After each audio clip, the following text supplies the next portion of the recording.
The following program is brought to you by More Broadcasting. For more information, visit us at morebroadcasting.com. And you know what? Even not because of you, let's go with Jack Black, because satisfaction will always make you think of you being played off the show.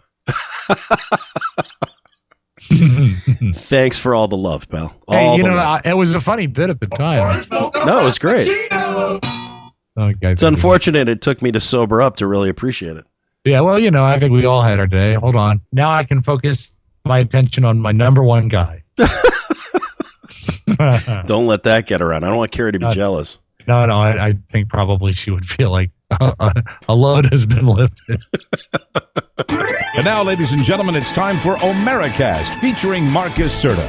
Without further ado, let's bring him in here. America's favorite P1 listener, Mr. Marcus Serta. All right, on the show with me right now is the man. He's got the needles in the groove, and he's got the beats to make you move. He's the master of the platter, and he's got the number one music show on KCJJ and Iowa.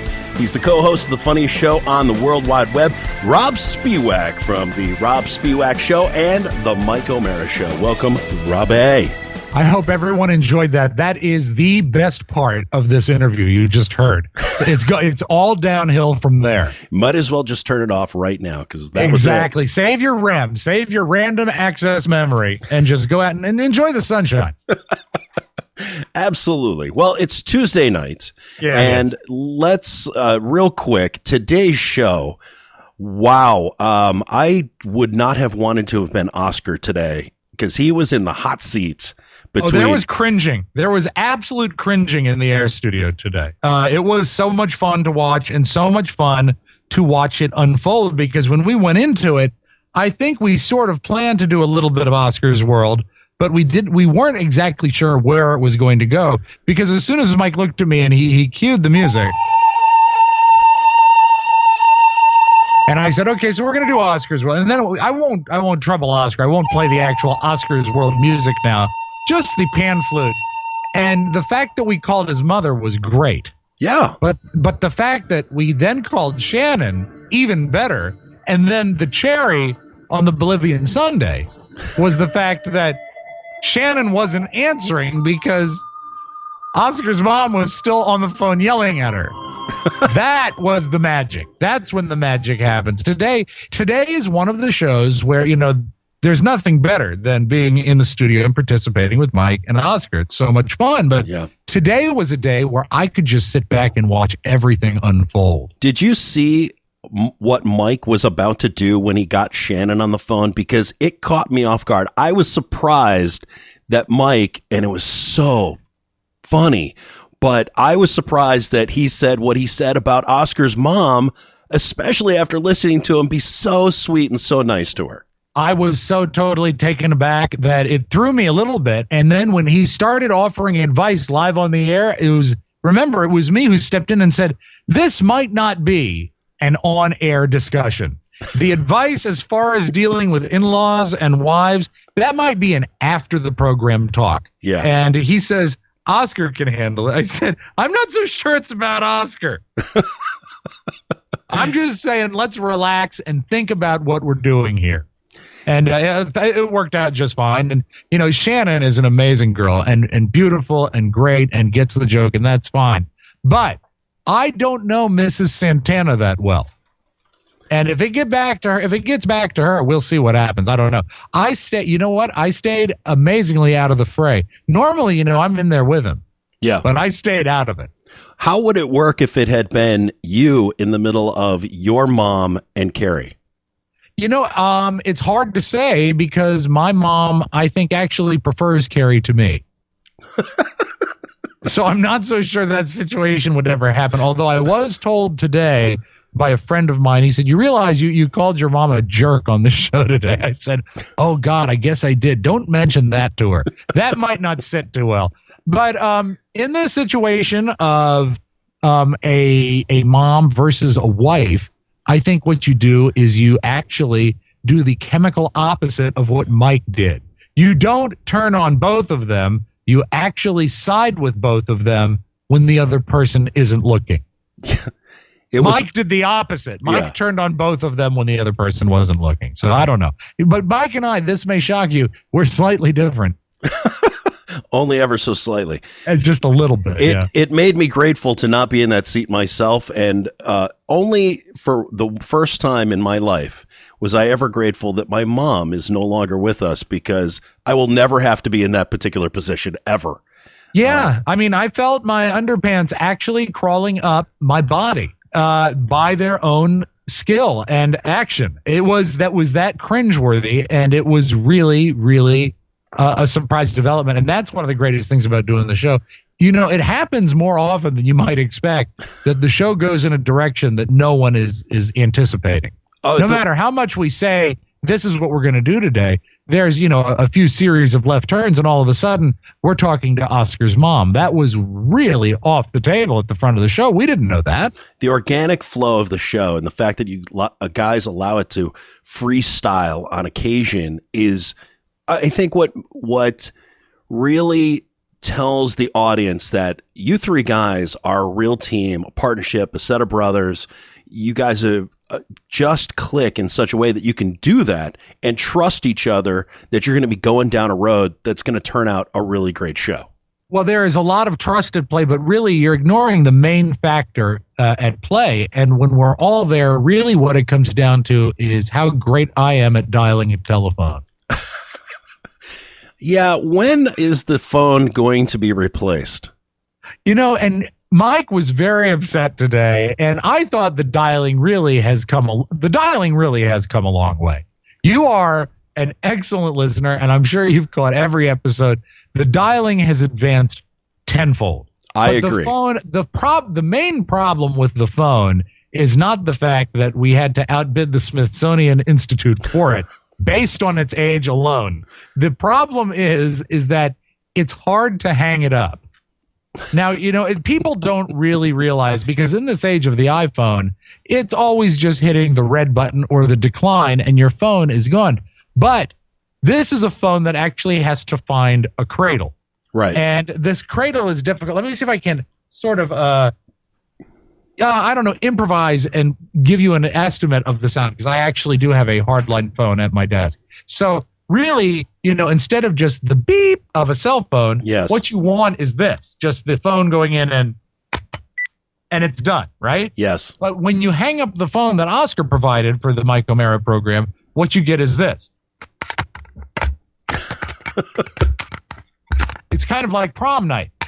You can't seem to, if I could just, and if you could, maybe if you helped me, I could. And sometimes, I think I've hung it up, and I look over, and moments later I'm hearing, and it's because it's not really hung up. So it's not a great phone. I believe it's a Texas Instruments model, which will give you an idea of the date, because I'm not so sure Texas Instruments has been around for some time. So what we need is some listeners to donate to the Mike O'Meara Show so that you guys can either afford to buy a better phone or donate a newer phone. No, I disagree, Marcus. I think what doesn't kill us makes us stronger. I want to keep this 1975 phone, this phone that was stolen from the set of All in the Family. That's the phone I want to deal with, because once it's working, it sounds absolutely mediocre. As a radiophile, let me ask a quick question, and nobody's going to care except for me. Are you using a telco machine in order to connect the phone to the board? This is actually all it says is manufactured Edison Laboratories, New Jersey. Fantastic. No, I don't know the build of it. I think it is actually an old telco unit. Okay. The kind that is, and for those of you who follow, it's a rack mounted. Essentially, it's not a modem. What am I looking for? Hey, look, there's someone calling on a modern telephone right now. It's my wife. Let's see what she says. We'll put her on speaker. Uh-oh. Hi, honey. You're on O'MearaCast. Something happened to your wife, and I have her phone. You have her phone. That's good. Okay, enough shtick. What can I do for you? I'm going to run in with groceries, and then I'm going to go pick up Joey. I didn't want you to think that something happened. No, I know that you will pick her up at volleyball. Okay. All right, I love you. I love you. I love you, Marcus. I love you too, baby. Okay, this is really awkward. Goodbye. That didn't go anything at all what I expected. Better than Christmas. By the way, the phone went in the hole first try. Well, there's a first time for everything. That's right. The telco unit is a rack-mounted system Yeah. that allows a phone wire to go into it, and it splits the audio, and you get some compression in it. And really, it was state-of-the-art about 1970. Yeah. But we fell into it with a deal, and we were able to actually make it work. And as you can see on the Mike O'Meara show, it actually is quite satisfactory. And I won't give it anything beyond that. I'm just surprised you did not get a true rotary dial phone, which would, I think, you would be more efficient at. You'd be much faster. It would sound better. But we wouldn't call anyone who has a 0 and a 9 in their number because, frankly, there's just no time. But you guys aren't really using it that often anyway. I guess you're right. I'm not sure the telco would work with a rotary. I think it requires the touch tone dialing. But, I think in an effort to make me more comfortable, Mike is going to start giving me numbers like Kenmore 8 and Jefferson 6.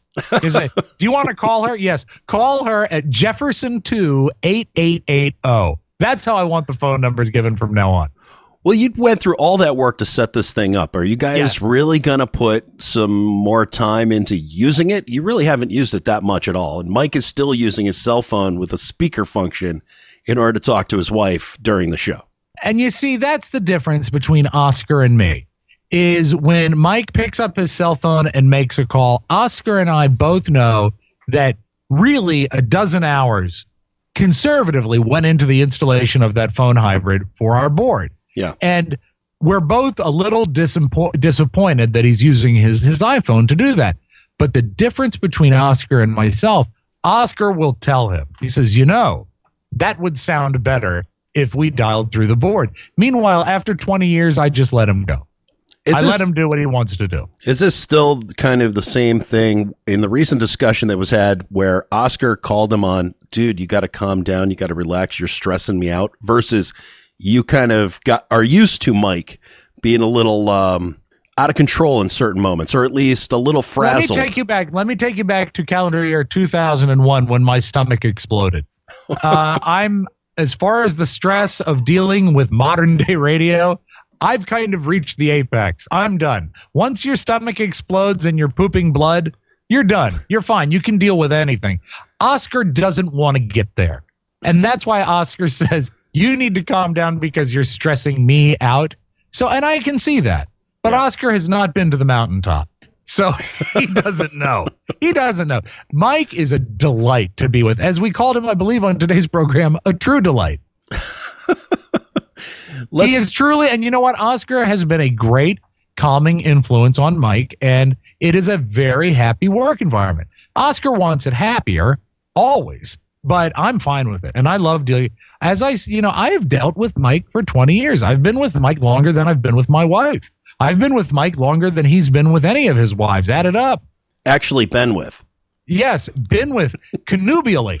It is a very, very great relationship. And I think Mike and I have a great understanding of each other, and we work very, very well together. Otherwise, it wouldn't still be going on.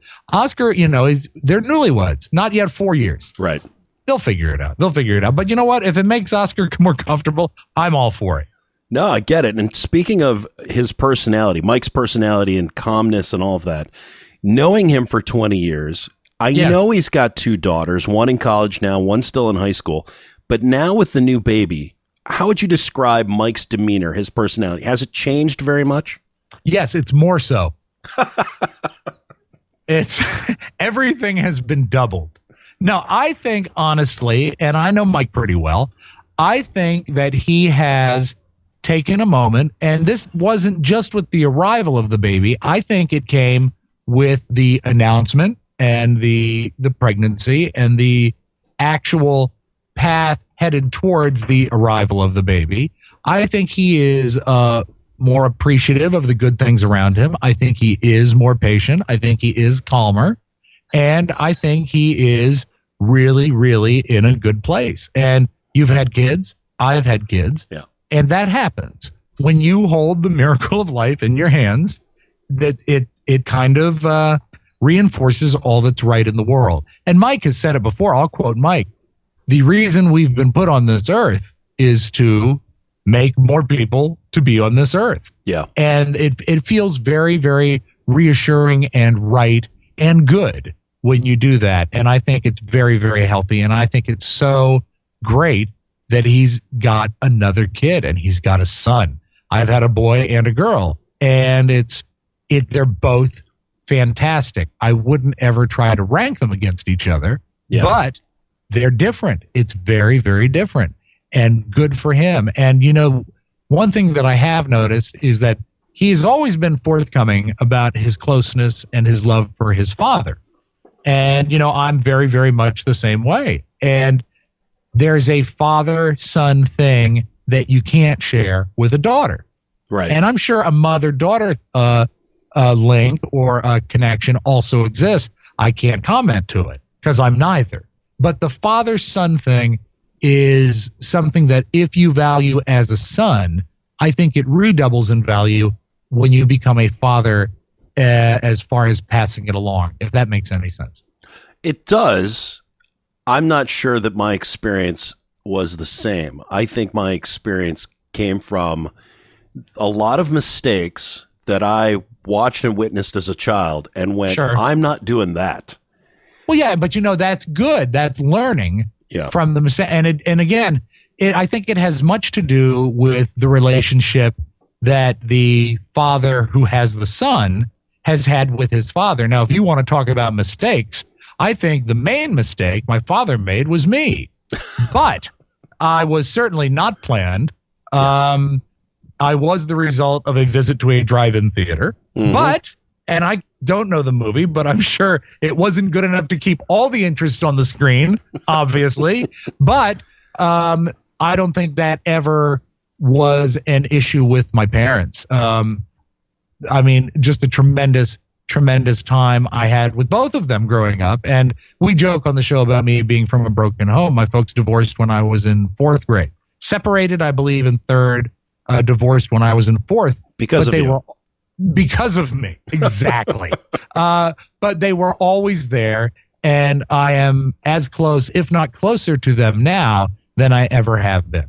Yeah. And that is, as a parent, as me being a parent, that is something I hope to pass on to my kids. You can't really be close and buddy-buddy with your kids until they get at least in the realm of being an adult, because until that time, you have to be their adult. Right. You have to be the responsible one. And, I remember that. I remember my dad being scared of my dad when I screwed up. He was the disciplinarian. And he was the one that when I had to tell him A, B, and C happened, that the consequences of D, E, and F were going to come from my dad. But once I got into college and sort of got to a point where I was the grown-up for myself, that's when we really hit it off as buddies. And although we always found the same things funny, and I think my sense of humor is really, really derived from his sense of humor in many, many ways, we saw the overlap and began to appreciate and began to truly make each other laugh. Right. And that is what I really look forward to. Julia, my daughter, who is now 12, is maturing so fast, and not just as far as growing up and how she handles herself in social situations. Her sense of humor is maturing, and the things she finds are funny are maturing. And we had a great sort of bonding era over, I guess it was the summer or early summer when the new season of Arrested Development came out. Yeah. And we watched them together. And that's some pretty, I won't say highbrow, but that's some mature, top shelf, grown-up writing on that show. And it was so much fun to be laughing at the same jokes as my daughter, because that for me is a definite bonding thing. Some parents have sports that they bond with their kids. I don't do sports games, but I do try to make people laugh for a living. Yeah. And when I can see that manifesting itself in my kids, that means the world to me. Well, I'll tell you, you can tell her that when I heard today the Titanic is sinking, it made me want to change the name of my iPad immediately. That was so funny and so wonderful that it came from a kid. That was pretty smart kid. She always dazzles me with stuff like that, and I mean that for me. That is a tremendous source of pride. Yeah. Robert is also very funny, but in a different way, almost in a accidental, just charming, funny way. We have a talent show coming up in his elementary school. Auditions are in November sometime, and I've been after him since last year's talent show. I said, why don't you do some jokes? Come on up. I mean, it's a 90-second act. You're limited to 90 seconds. Yeah. Let's sit down, write some jokes, that are appropriate, and this will be your angle. And he looks at me, and once I give him an angle, he says, oh, Dad's got it in. And I said, well, I'm going to be the MC. Let's write jokes that make me look like an ass. And he said, well, we can't do that. He said, you're the MC. I said, you can absolutely do that. And I said, when you're in this setting, you can't make fun of teachers. You can't make fun of the school. Yeah. And because they crack down on that. And I said, but you can make fun of your dad. And I said, we can also write jokes about Mom. We can write jokes about your sister, and everyone will relate to it. He's a little hesitant because he's not got the performing gene that his sister has. Right. But I think we're getting very close. His favorite joke is this one so far. It says, I was approached by my math book, and the math book says, I just feel rotten. And I say, why? What's the matter? And the math book says, you see, I've got all these problems. Jesus, I can't believe I'm laughing. I know, but isn't that great? If you see a fifth grader on stage come up and kill that joke, that's fantastic. Absolutely. And that's what I'm hoping that, we can work something out with him and that. But, if he doesn't want to do that, and if he wants to stick to, as I said on the show today, if he wants to do basketball, I'll let him do basketball. Not my scene, but my dad played ball, and my dad's father was rather a legendary coach in his city. Yeah. And he's got it in. They're both going to be tall kids. And if he wants to, be a sports guy, all for it. But I'd also like for him to explore what his old man likes to do. Now, you got your kids into the black and white movies, the old-fashioned entertainment. Try to, yeah. Well, it sounds like they participate and they don't complain too much from how you tell it on the show. The problem is you got to cherry pick it. I mean, I can't show them, say, the Donna Reed show because it hasn't aged well. And they don't see the charm in the fact that things actually used to be that way. However, I bust out a DVD of The Munsters. Yeah. That holds up. They'll watch that. Robert will watch The Three Stooges. Julia likes older suspense films like Hitchcock stuff. Yep. And it's just trying to introduce them to the creme de la creme. They're not yet at the level where they can pop on Turner Classic Movies and the movies that they roll out at like 2 and 3 o'clock in the afternoon. No, they're not going to be watching Janet Gaynor anytime soon. We'll get there. How about sketch comedy like Carol Burnett or Laugh-In? Laugh-In, I think they really would like. As a matter of fact, the first thing that Julia ever laughed at on television was Laugh-In. It was it Alan Suze or Artie Johnson that would put on the raincoat and ride on the tricycle and fall over? I don't know that it was ever revealed, but that's the first thing Julia ever laughed at on television. Now, I did watch last week's Saturday Night Live. I TiVo'd it or DVR'd it and watched it with the kids. And amazingly, between the three of us, we all found a couple things to laugh at, which was amazing when you book Edward Norton as your host, because it just wasn't that funny. Yeah. But yeah, as far as sketch comedy goes, they can follow that. And another moment that made me very proud is after we got into a groove where after each sketch, they'd kind of grade it. And I had explained to them, I said, normally you want to do something sort of current at the front of the show. Then you do the opening monologue.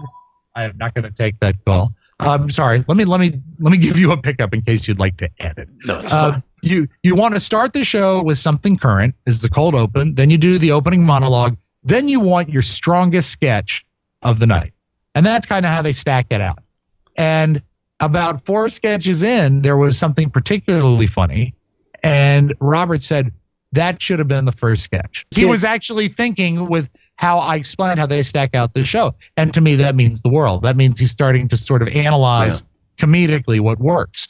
It won't help him in life. It never helped me, but it makes me feel happy. The fact that they're interacting with you in this way and they're getting into that level of detail. I mean, I talk to my son and I still get I'm fine.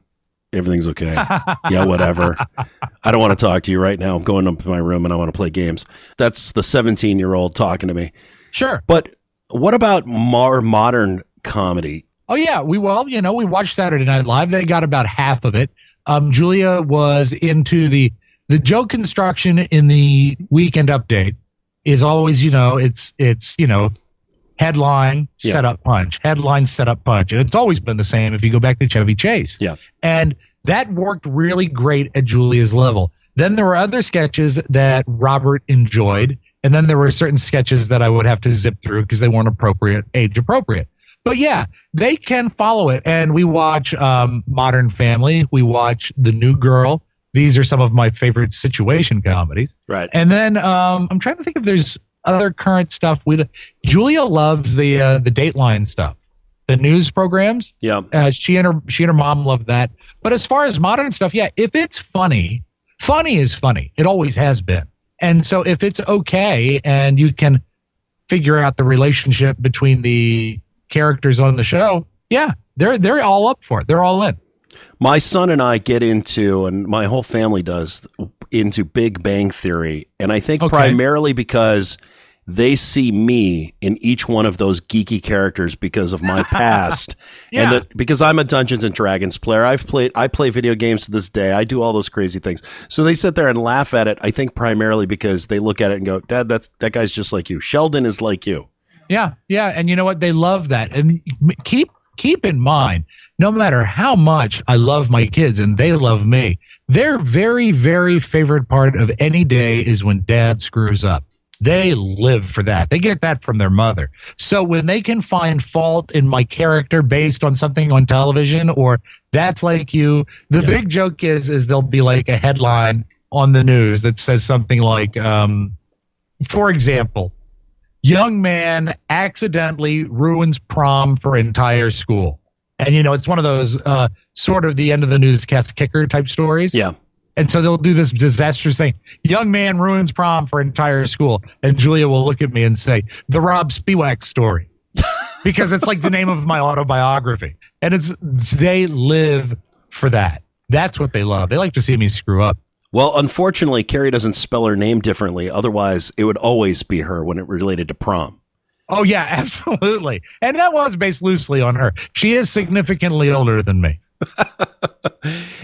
How about the music? Who have your kids gotten into your music? Do they take it on the way that you take it on? Are they appreciating it? How about Carrie? You have got such a level of depth when it comes to your music knowledge, your music desire, because you engross yourself in not just listening to it, but all the stories around it. Has anybody in your family come close to even having that level of interest?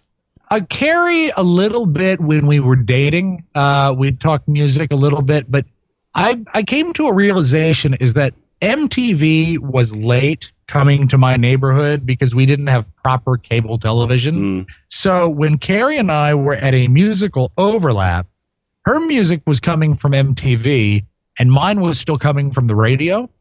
Gotcha. And at the time when you should really be following and tracking top 40, for me, is like, I would say like 83 to 90 when I was like age 12 to age 19. Yep. I was getting the bulk of my music from the radio. And radio, as you know, programmed very different than MTV. And she had more of a national consciousness to her radio or her music listening, I should say, because she was following the stuff that national programmers on MTV, and MTV would play stuff, you get into the evening and they'd be doing 120 minutes and all those shows that were, new wave and stuff that would never play on a station like WAVA or B106. So she has a different baseline for music than I do. So if we listen to, say, and I say we're significantly, there's a significant difference in our age. Not really. She's born in 68. I'm born in 71. But if we turn on, say, on Sirius or XM, the 80s station. Yeah. And I'm following every record in and out, loving everything they're playing. She's turning her nose up. She's just too mainstream, too top 40, too mainstream, too top 40. I thought she was all about Duran Duran. It was, but keep in mind, Duran Duran was essentially at the front a new wave band. And some Duran Duran played on your hot rock and flame-throwing 50,000-watt music machine radio stations, but not the way they were played. For example, Girls on Film was a heavy mover on MTV. Girls on Film never played on a top 40 station. Yeah. And so we've got sort of a different bedrock where we've built our music. Now we do have lots of overlap, and we have similar tastes, particularly on new music. She will send me a YouTube clip or something like that. She said, "This is good." And I was like, "Yeah, this is very good. I like this."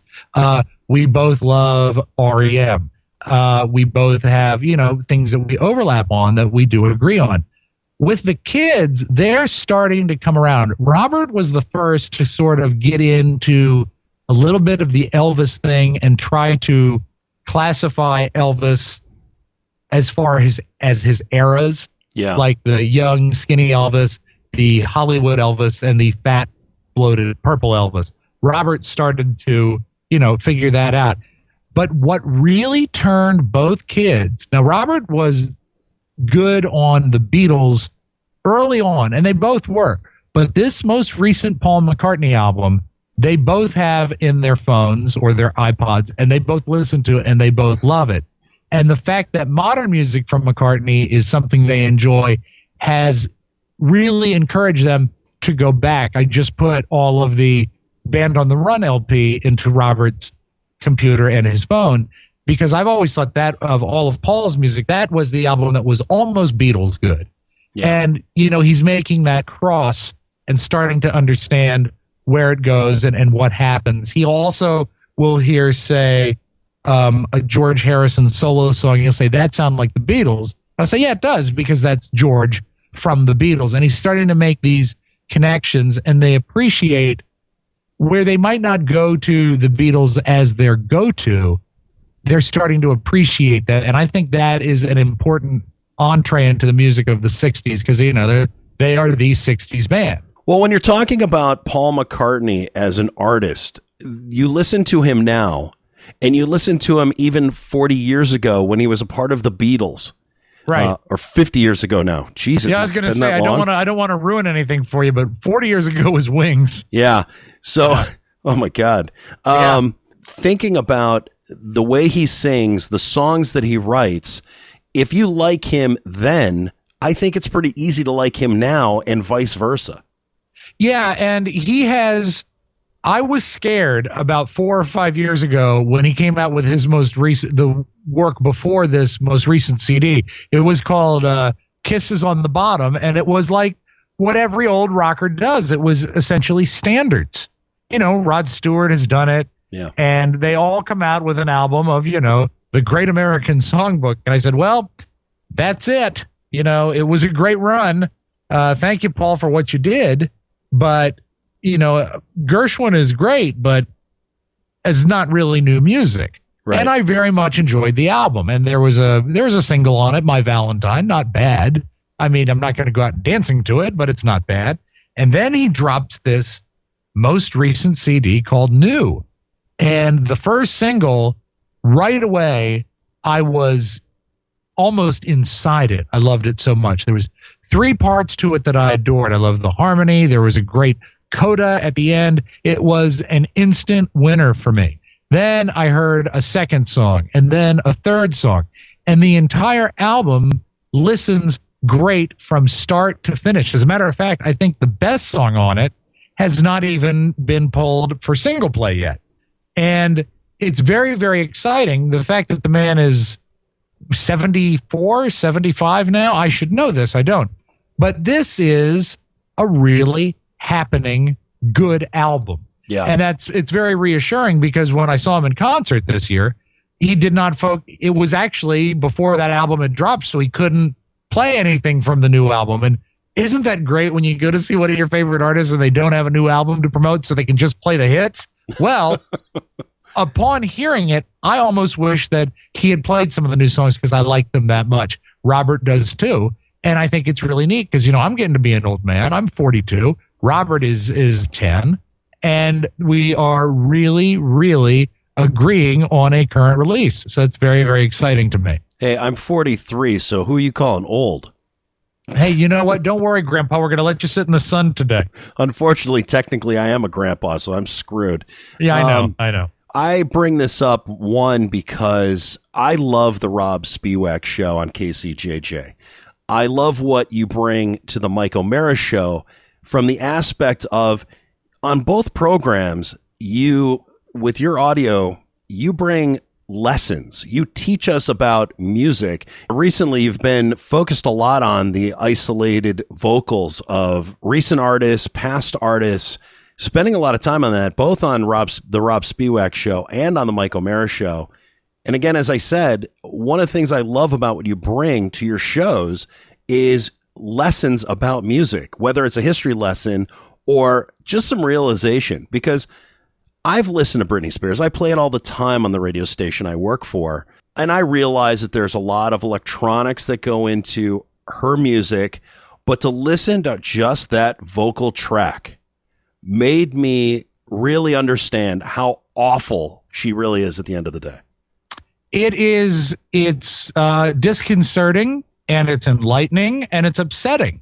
We started, I guess, it kind of began based on an old song that I found from the Mickey Mouse Club called Fun with Music. And I started doing a thing on the Robb Spewak show called Let's Have Fun with Music. And one of my favorite things to do is to bust out audio tracks and play them isolated.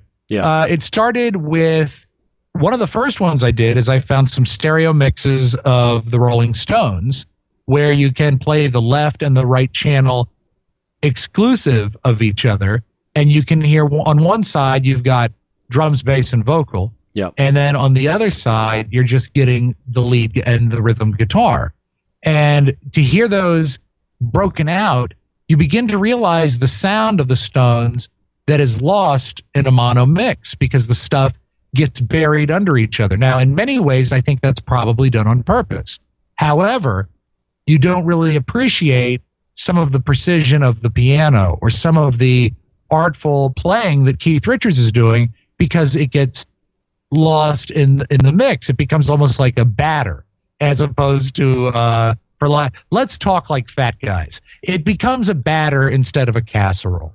All the individual elements combine to be one sort of unit as opposed to a pile of separate units. And I also did the same thing when I found here's a brief history lesson for you, Marcus. RCA Records could record in stereo for years before they could release music in stereo. Yeah. They had the stereo tape machines, but they didn't know how to press a stereophonic 45.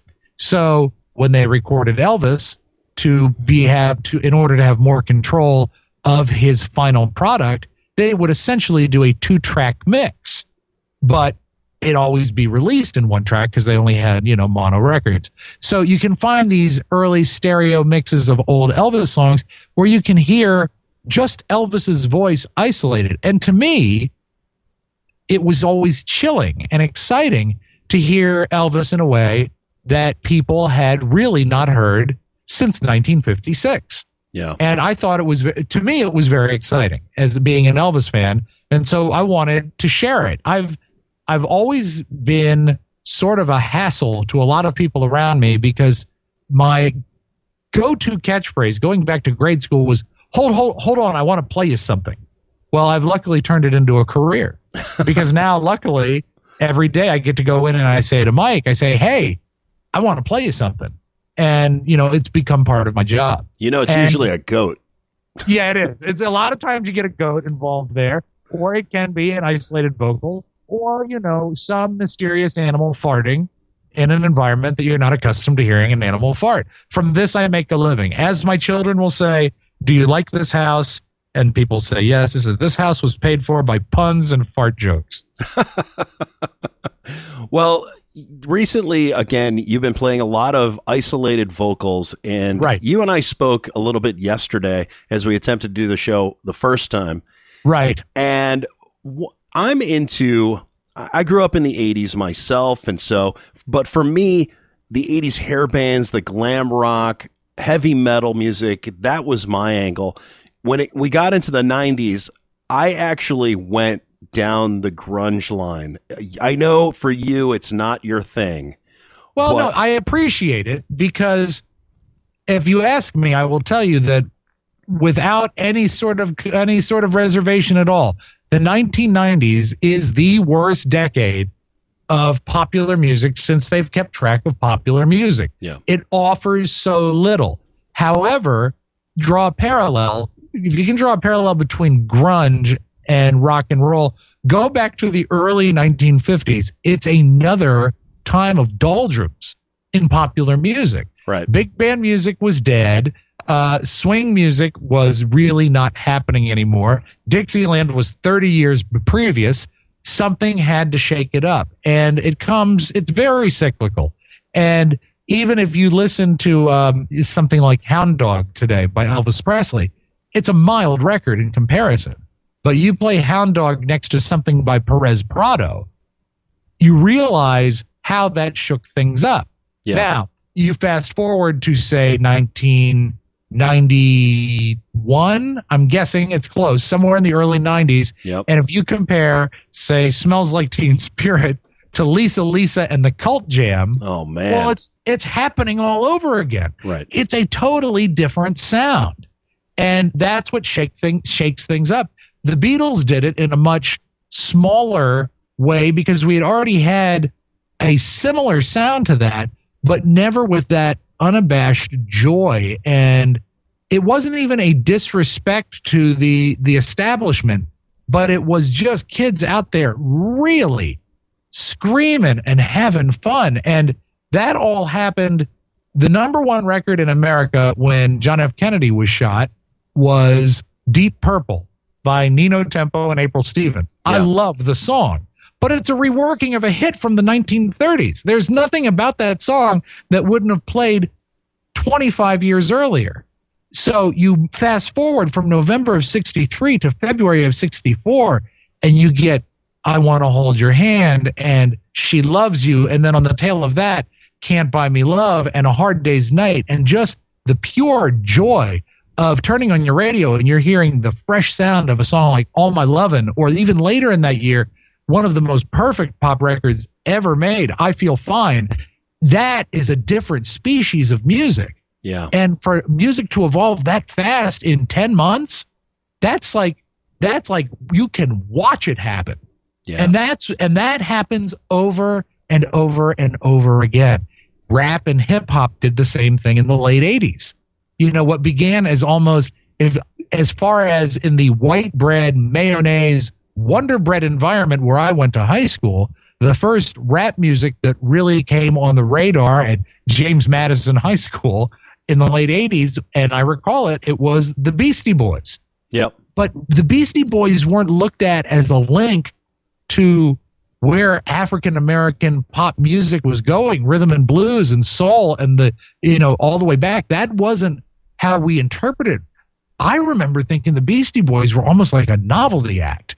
When they would come out with a song like Girls, which still stands up with funny writing, excellent rhythm, wonderful production, it's a great hit record. But I didn't see it as a rap song because I didn't know what rap was then. Yeah. And the gang that I ran with, Lily White, as we were, uninformed, we didn't know what it was. But then that was going to let us see the future of what was going to become Top 40. Now, of course, you have to measure into that Top 40, when rap became and hip hop became such a dominant force, it did splinter because it wasn't really playing well mixed with the other stuff that was currently Top 40. And that's when stuff started to splinter. And a personal theory of mine is that you may or may not remember MTV, I think it was in the summer of '89, Yep. started doing blocks.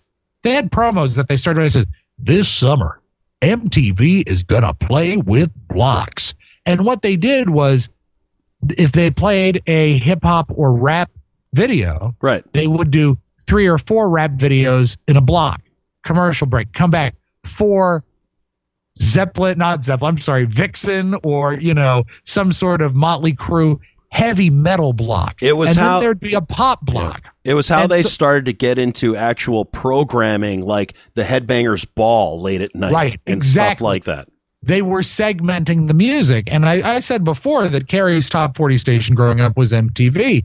Well, that was the splintering of it. And when they began to splinter it, that's when you stopped having Michael Jackson going into Billy Squier, going into Joan Jett, going into even Weird Al. And it stopped being programmed like if it's a hit on the chart, we're going to play it radio station. Yeah. And that is a challenge that I try. This is the longest point ever made. But when I take something like, and if Lady Gaga puts out a record and I like it, Right. I will play it on my music show. I'll play it on the Mike O'Meara show too. I like popular songs. Pop music means popular songs. If it's catchy, I'll play it. If it's something that sticks in my head, I'll go with it. But what I love is playing like Lady Gaga, into the Buckinghams, into the Rolling Stones, into Frank Sinatra. And it's my challenge as the guy who is the ringmaster to give you some sort of presentation where there is some sort of linear connection. Right. And to make it not be as jarring as it could be. Sometimes it's as simple as saying, ladies and gentlemen, I want you to get ready to be a part of history. This has never happened before. We're going to play One Direction into Led Zeppelin right now. And boom, you do it. And by, sort of diffusing the situation, people realize how ridiculous it is. But as a guy that loves popular music, I like the One Direction album. I thought it was poppy. It was right for the moment. The lyrics were appropriate for their target demographic, and it was good music. But it's not what I subsist on. I think it was my challenge to work that in to my presentation and try and make it work with the music that I play. And I do. It's not uncommon for me to span 1940 to 2013 in one 4-hour radio show. Yeah, I think it's one of the reasons why, for me, I listen to a lot of modern club DJs who are doing original mixes, and I call them original because they're mixing them, and they're taking a 70s tune and mixing it with a 90s tune and creating a whole new song out of it, these mashups. And so I totally understand where you're coming from about bookending these songs and kind of lining them up. But these club DJs are doing some really interesting and new things with music. Matter of fact, taking that a little bit further, your old partner from the Mike O'Meara show, Buzz Burbank, used to say regularly, one of his contentions about music is there's only so many notes in the world, so you're only going to get so many songs. Yeah, and keep in mind, most pop songs are 3 or 4 chords tops. Right. So you are truly, truly limited. And there's examples of it. I Melt With You is chemically identical to the Romantic song. What is the name escapes me right now. Give me a moment, and and you can edit this for me. That's fine. Stop the World, I Melt With You is what I like. Okay, I'm sorry. Let me take it from the top. The modern English song I Melt With You is identical chemically to Jesus Christ, Rob, shoot me. What I Like About You by the Romantics. They by the are way, the same song. I'm saving this like the Duggars audio. Good. I tell you what, you save it, and I will go have 17 more children. But the Romantics and the Modern English, they're identical. Yeah. And, and they just haven't been called on it. And then sometimes people are called on it, such as My Sweet Lord by George Harrison and He's So Fine by the Chiffons. That was actually a lawsuit. And it's not, trust me, George Harrison has enough on the ball. He doesn't need to go and rip off a record from 1962. Yeah. But it's just, there are going to be times that it happens. The Rolling Stones did it too with a K.D. Lang record. I'm not even going to pretend to try and remember the titles now, considering how the last 5 minutes went. But they actually, in order to, save themselves lots of trouble in court, they put Katie Lang as a co-author. They just said, hey, and they had actually gone so far as to produce the record and stack it for release. And I believe it was either Mick or Keith's kid said, oh, yeah, that's Constant Craving. And they said, a what? And they said, oh, my God, it is. And, to save trouble, they just went ahead and gave her co-authorship. Right. But it happens all the time. And it's because you've got a finite number of rhythms and notes and ways you can stack them out. Well, as a historian and lover of music, let me ask you to comment on a statement that was made by Dave Grohl, who is the lead singer of the Foo Fighters, was the drummer for Nirvana. Yes. If you didn't see it, Cappy Pfeiffer put it up on her Facebook page, and I shared it because it's a really great quote, and I'm a little mixed feelings about it. And here's the quote. He says, when I think about kids watching a TV show like American Idol or The Voice, then think, oh, okay, that's how you become a musician. You stand in line for 8 effing hours with 800 people at a convention center, and then you sing your heart out for someone, and then they tell you you're not effing good enough. Can you imagine? It's destroying the next generation of musicians. Musicians should go to a yard sale and buy an old effing drum set and get in their garage and just suck. And then get their friends to come in and they'll suck too. And then they'll effing start playing and they'll have the best time they ever had in their lives. And then all of a sudden they'll become Nirvana, because that's exactly what happened with Nirvana. Just a bunch of guys that had some essy old equipment, and they got together and started playing some noisy ass and they became the biggest band in the world. That can happen again. You do not need an effing computer or the internet or The Voice or American Idol. End quote. I mean, what do you think about this new popularity? I know the reality show thing has taken off in so many directions, and I actually am a fan of The Voice. Right. Because of what they do. Because at first, they're just listening. They're not looking and going, oh, that person has the face in order to sell the records. That was the angle when they launched The Voice, is that they were going to simply focus on The Voice. I love Dave Grohl. I think what he does is amazing. I don't know if you've seen his Sound City documentary. Yes, it's fantastic. Wonderful. Really, really solid work. I do think Dave Grohl has been soured ever since that Sanjaya got more votes than him. But no, to be honest, what he says is valid, but it is also not totally unique to where we are now. If you go back to the 1930s and 40s, there were talent shows, big talent shows, allegedly fixed talent shows on the radio, where they would launch careers. As a matter of fact, Sinatra talks about in one of his biographies and in one of his live albums that he was very popular on a show called The Major Bowes Show, but because the show was quote-unquote honest, except it wasn't, they kept bringing the act back week after week under different names because that's how they operated. They said, we need a great act. So they would come back and it would always be the same 4 guys, but they'd have a different name. So that is the grandfather or great-grandfather of American Idol. However, for every Major Bowes talent show or the Ted Mack talent show in the 1950s, listen to America Google, because they don't understand a single reference that I'm making right now. But what happens is every time you have some sort of fast track to stardom, there's 100 people that don't have the fast track. For everyone that was on the Major Bowes show, there were groups working in saloons and bistros, and there was bands that were working to be better. Fast forward to the 60s, you have your Frankie Avalons and your Fabians and the people like that were handpicked by powerful people in Hollywood to go out there. It's sort of represented in the movie That Thing You Do, right?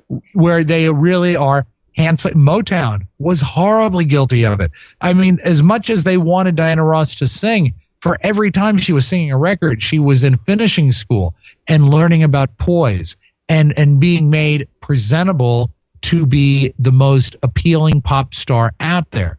It's always existed in different ways.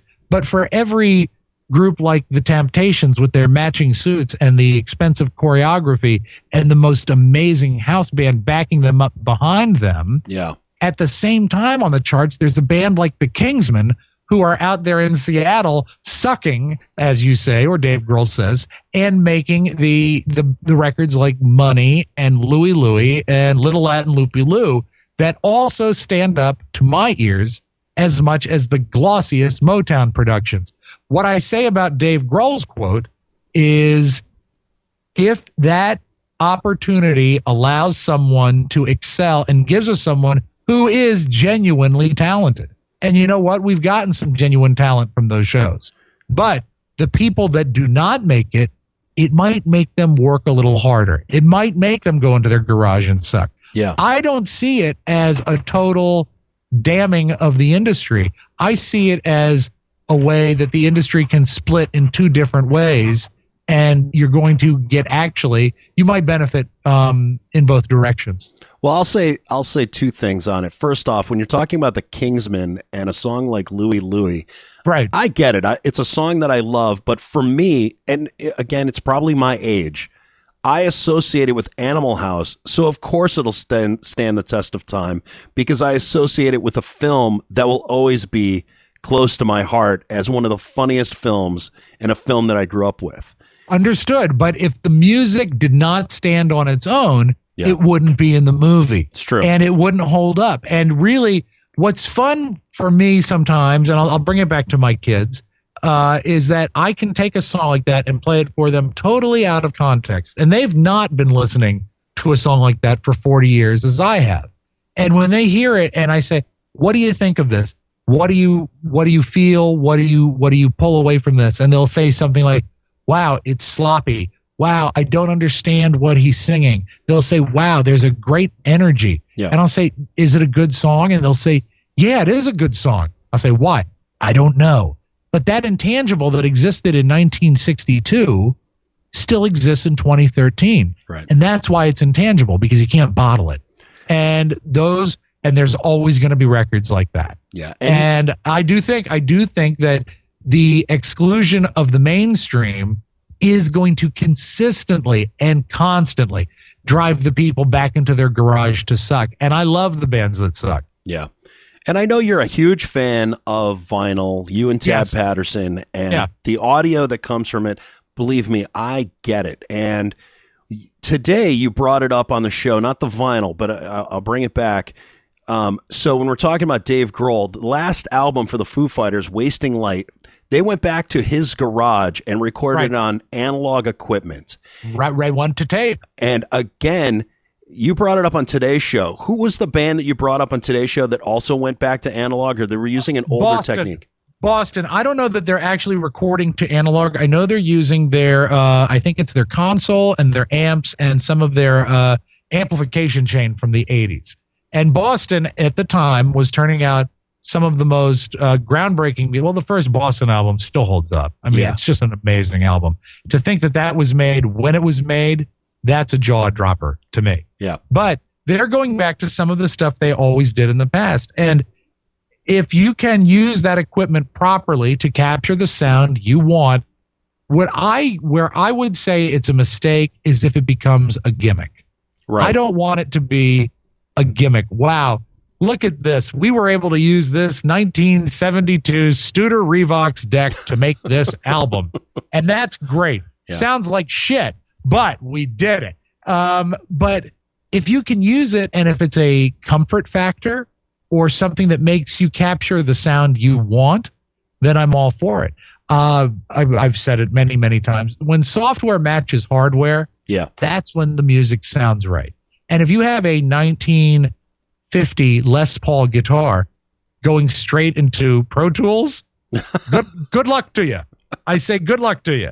But if you take a 1950 Les Paul and put it through a classic tube amp and mic it with a ribbon mic going through a tube preamp, and you capture the warmth, and there is a literal, to me, I can hear, if you can hear temperature, I can hear it. Yeah. I hear that. And that's something that they can sort of simulate with things like plugins and filters and all stuff like that.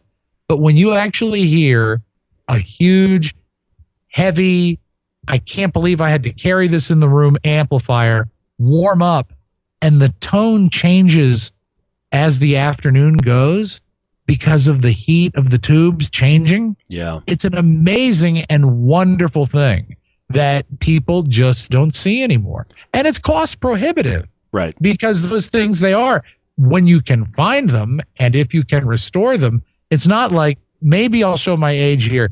You really can't go down to the hardware store anymore because they've dismantled the thing where you can check to see if your tubes still work. That's true. It's not there anymore. And so it's really tough. I've got all the tubes in my jukebox are fine. I'm very, very careful when I move it because if I crack a tube, I'm in trouble. Right. Because it's not transistors. It is when you open up the back of my jukebox, it looks like a panel of Christmas tree lights. And I think there's 20 some tubes in there that amplify the thing, and it's gorgeous. But I'm scared to death to break one. Let me bring it back around to the Mike O'Meara show then. You use who? That other side show you do, that little part-time gig you have. Sure. If you were right now, you use is it pronounced Heil? It's a Heil microphone, right? That's what I use. I use a Heil PR40. Okay. Is there and that's a modern microphone. It is. Is there something that you think would be better if you were to pick from, because I know you're a microphone aficionado. That scene, in the Mike O'Meara show scene, no. I am delighted with that microphone, and I could have switched out several times. Yeah. But I love that mic. I've said this before. This is not something I'm extraordinarily proud of. When I chose that mic, I Googled, I said, what mic is good for a woman's voice? Oh, jeez. And it came up. I said, I'll give this a try. And it does. It captures bottom end that I don't have in real life. And it is a very forgiving microphone. And if we had perhaps a great series of analog preamps between myself and the board, maybe I'd look into using a ribbon microphone. Yeah. But also, when you are partners in a business with some other guys, they don't really want to see you dropping $3,000 and $4,000 on a microphone. I think they'd rather see that in the paycheck. I understand. But as far as for what we do, and also when you talk about hardware and software, I have to think about the destination. There are very few people that are going to be listening to the Mike O'Meara show on, say, Bose 501 speakers on stands. We don't need that kind of power. We're not trying to run Pavarotti's voice. It's three guys talking. And if I can find a microphone that captures my voice such as it is accurately, then we're okay. We're okay, though. So if you're talking about investments in the Mike O'Meara show, I know that you didn't make the purchase, but how's that snow thrower going? You know what? It was purchased right before everyone started talking about global warming. I cannot fault Mike on this. He had just bought the paper that morning. If he had just bought it that morning, we'd be okay. Well, coming back, and getting on topic for the Mike O'Meara show, tell me how you're feeling as you get prepared for a week and a half from now. You're going to be on stage, not just emceeing, but of course doing the show live at O'MearaCon on November 9th. I am extraordinarily excited. This is our third live show. Our return to the State Theater, the acoustically perfect State Theater, the legendary, classic, historical landmark, acoustically perfect State Theater. It's a wonderful venue, and more so than any of the previous shows, I'm excited because we've done this dance before. We've prepared for it before, so some of the intangibles are now quite tangible. We know a little bit what to expect, but here's what makes it so great.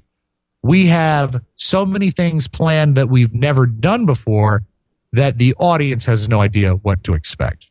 Well, I mean, even if it comes down to the way we are coming out onto the stage and the presentation, what we're going to do during the show, ways to involve the crowd in the show, it's a total different show. Yeah. And we've all brought ideas to the table. The ones that we like have risen to the top, and there has been a lot of work that has gone into this already, to a point where I think all three of us, myself, Oscar, and Mike, we're excited just to get there and share what we've done with the people in the audience, because it's going to be a blast. Anyone who is unfamiliar with the show is going to have a great time, because all the things that make people like the show will be there. In addition to the music of Motor Booty Affair, in addition to the amazing comedy of Mickey Coachella, and I know you can speak to that because he's great. Yeah. But the way we're going to do the show, anything that we have done in the past that has made people sort of come into the fold and like the Mike O'Meara Show, it's all going to be there. But the people that really stand to benefit are the fans of the show that have been listening for a while, because there's a lot of things, one layer under the blankets, that are going to be there that are going to blow your mind. References that go back years, callbacks to jokes on the show. It's going to be a lot of fun. I mean, it's very, very exciting, because you've said radiophile already about yourself. You're not even to the level of radiophile that I am. No. And I get excited about stuff like this. Well, so I'm very, very, very, I'm out of my mind pleased and very, very eager to hit the stage and do it. It's the perfect quadraphonic mix between Mickey doing the opening, bring in some really great laughs. I've heard the album. He is hilarious. Oh my God, his album is fantastic. The other thing, Motor Booty Affair is going to be playing a type of music that I'm sure is going to get your blood flowing, get you pumping, and as an MC is really going to bring you to that level that you need to be at to be the performer you need to be for the evening. Oh, it's going to be great. And we've got, like I said, just so many surprises. Yeah. The way I would describe Mickey's comedy when he is on stage, I would say it's relentless. When he gets to a point where you would think, okay, he's done with that topic, he's going to get 5 more laughs out of you. Right. And every one of them bigger than the one before it. He is so funny. And the fact that you're seeing a top shelf comic like him on a $25 ticket, that's a bargain right there. And the fact that we're doing everything else, that's just gravy. And who doesn't love gravy? Oh my God, $25 for this ticket is such a deal. And when I went to go buy the tickets, because, you know, I'm not an employee, so I have to apparently buy my tickets. Hey, I bought tickets too, you know. Well, when I bought my tickets, I'm like, this is fantastic, because for $25, I would see some Class C act, rising star potential, but I am going to see the guy who's got the number 1 comedy album in the country. World. iTunes is worldwide, you know. There we go. And then I'm going to go see the number 1 podcast, the funniest damn podcast in the world. And hopefully I get to play a little bit with you guys when you guys do, I can't remember the name of the game now. My brain is going blank. Here we go. Oh, the Dirty Talk-Up game. The Dirty Talk-Up game. We've not really released the name of the game yet, but there will be, I think we're going to call it Trashy Talk-Ups. Nice. Where we will be talking up records live on stage. And really, going back to the 2 shows we've done before, one of my favorite parts of the evening is afterward when we get to interact with the crowd. And there's a lot of that. So, you know, come on out. We really do want to meet you. The show does not exist except for the fact that we have the most amazing and dedicated supporters of any show ever. We count on you guys each and every day, and they always are there for us, year after year after year. And it's humbling, and it's wonderful, and it's exciting. And I love to have the chance to interact after the show, and actually, you know, it sounds jive, but it's not, Marcus, to say thank you, because we have so much fun doing what we do. And when people send us a note that says they enjoyed something in particular, or we help them get through something, it's the most rewarding aspect of the day to all of us. Yeah. Because we're really in there having a blast, and the fact that there are other people that are into it, it doesn't get any better than that. So come on out and spend an evening with us. Tickets available at MikeO'MearaShow.com. Just click the thing and then click the thing and then print out the thing, and you're there. It's going to be awesome, and I will give you a preemptive thank you because I was at the last State Theater show, and you're right. You guys not only do a great show, but then you hang out afterwards, thanking people, talking with people. You don't get that when you go to a show. You go. No, we talked a lot about Paul McCartney earlier. He didn't do any of that at his show, and I waited and waited and nothing. I just wanted a handshake and to buy the guy a Coke. And nothing. Thanks, Paul. Oh yeah, and thank you, Obama. I genuinely look forward to it. It's a highlight for me. I love coming out and saying hi. It's just a blast. Any nervousness? Always, because you don't know what to expect and you don't know how exactly it's going to come out, but it's a good kind of nervousness. I will say this. I think it's a different nervousness than before the first two shows, because the first one at the State Theater, we had never done anything like that. And the second one in Reno, we had never done anything like that far away from home. Well, now we're back home and it's exciting. And unless there's like booing and the throwing of bottles and fruit at Mickey Coachella, I think we're going to be okay. As long as Mickey can get through his set without being assaulted, we're going to be okay. There's always nervousness, Marcus. It's anytime you go before a crowd, and I think part of that is nerves, and part of it is the adrenaline that keeps you sharp and gives you the best show possible. Unless, of course, you saw me at the Reno show. All the adrenaline must have gone into that 12th beer bottle, because apparently, to hear it told, I was useless after about 40 minutes. Well, you guys are really stepping it up. You've not only Oscar has acknowledged you guys are bringing in a professional sound company to help you guys with sound. Yes. You're also bringing in special guest Chad Dukes. I have no comment about the special guests. I will say this. There are surprises. Okay. All right. Not that Chad didn't already put it out there in the public sphere, but sure. Okay. Surprises. And you know what surprises are? Surprises are fun. Fun. We love to have fun, so let's make sure we have lots of fun. Lots of fun, lots of surprises, and lots of fun. So let's move on. We shall. All right. And with that, you have given me so much time today, and I can't thank you enough for giving me some time. When are we getting started? When are we getting started? When are you going to start the tape? Oh, I forgot all about that. Damn. Marcus, it is always a pleasure to talk to you. And I'll say this. I listen every week. O'MearaCast is absolutely a part of my weekly ritual. I never miss an episode. Thank you for what you do to promote what we do. It's most appreciated. And I know we gave you a hard time on the. Have you ever had a really awkward apology made to you on your own show? We give you a hard time, but I hope you know that it comes from a place of love, because what you do is fantastic, and we certainly do appreciate it. Yeah, I look forward to seeing what it might be like if I'm there live. I have a bad feeling that I might be stunt boy at some point. Yeah, well, we shall see. You know, we've got to fill nearly 2 hours, and you might be looking for somebody to replace you in the bathroom. Bring a change of clothing. That's all I'm going to say. Okay, will do. But thank you again for coming on the show. And between you and me, that makes 2 listeners for O'MearaCast. That's awesome. Yeah, man. I mean, we're really creeping across the nation. We are, and thank you for all your help and all your support the entire time that I've done this show. But more importantly, thank you for coming on O'MearaCast this week and talking music with me, man. It's fantastic, and I look forward to seeing you on November 9th. Everybody, go to MikeO'MearaShow.com today and get your tickets because, oh my God, they're running out. You guys are running through them quick now. There really is. It's coming to the time where there may or may not be tickets available for walk-up traffic. And you know what?